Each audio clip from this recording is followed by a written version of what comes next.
Giorgia Meloni is visiting our country for the first time since taking office as Italy's prime minister on the 22nd of last October. Italy for Poland is the second largest economic partner in Europe.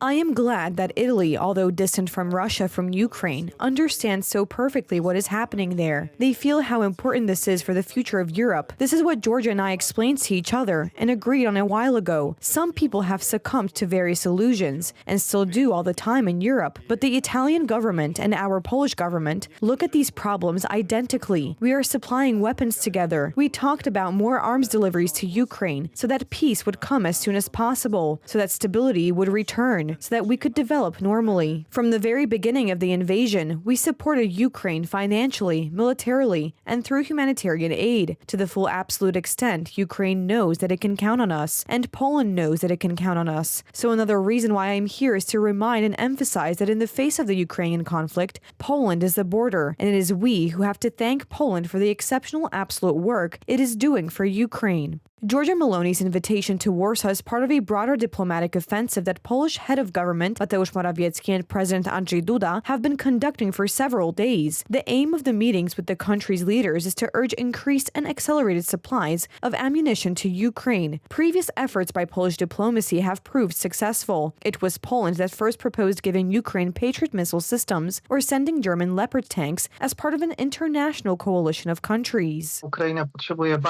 Ukraine needs very fast, very strong support in terms of military equipment. Well, who else but Ukraine has been courting the West for a year, and now when the moment is important? It is Poland that has taken the burden of talks with Western European partners.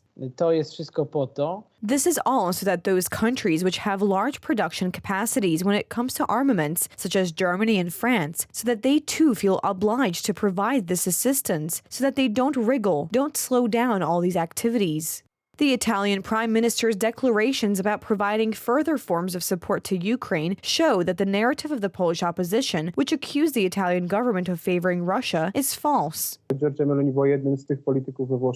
Meloni was one of those politicians in Italy that supported military aids to Ukraine, despite the doubts of a large part of other politicians. Prime Minister Meloni, we also have President Biden. You can see that the war in Ukraine and this proximity to the anniversary of the war makes Poland a meeting place, an important place in Europe. Prime Minister Mateusz Morawiecki has recently held a series of talks with, among others, European Commission President Ursula von der Leyen, German Chancellor Olaf Scholz, and British Prime Minister Rishi Sunak. On Wednesday, the head of the Polish government will meet with Czech Prime Minister Petr Fiala. Meanwhile, on Thursday, he will travel to Denmark.